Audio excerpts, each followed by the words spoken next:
हामी धेरै जसो खुसी खोज्दै खोज्दै टाढा टाढा जान्छौँ, तर वास्तविक खुसी त आफ्नै आँगनमा हुन्छ। त्यो हो मेरो चौपाटा दरबार।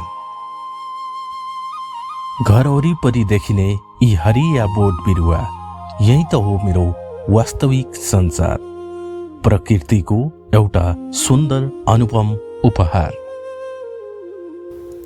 देख्न सक्नुहुन्छ यहाँ कुखुरा चरेको दृश्य।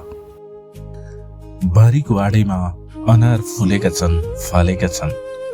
लट्रम्म फलेका यी अङ्गुरका दानाहरू, यिनीहरूको वासनाले वातावरण नै रमाइलो बनाइदिएको छ। अङ्गुरका यी दानाहरू प्रकृतिले दिएको मिठासको सानो उपहार हुन्। घरमा आएका पाहुनाहरूलाई अङ्गुर खुवाउन पाउँदा मन नै प्रसन्न भइदिन्छ। सेतो बखडा पनि देख्न सक्नुहुन्छ यहाँ। अङ्गुर त प्रशस्तै फलेका छन्। दरबार परिसरमा आए जति सबै पाहुनाहरूलाई गुलियो मुख बनाएरै पठाएका छौँ।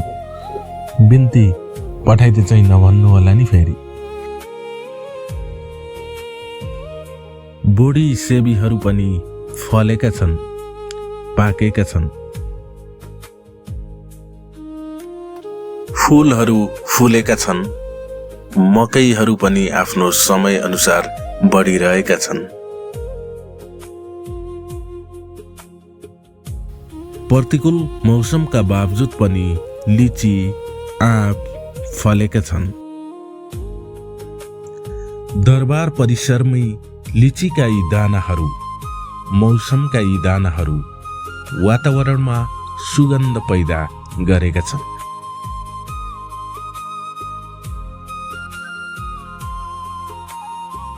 बिना मौसम पनि यी हरिया साग सब्जी, देखिने यी अकबरे खुर्सानी सबै राम्रो छ। त्यसैले त भन्छु, जननी र जन्मभूमि प्राणभन्दा प्यारो हुन्छ। धन्यवाद।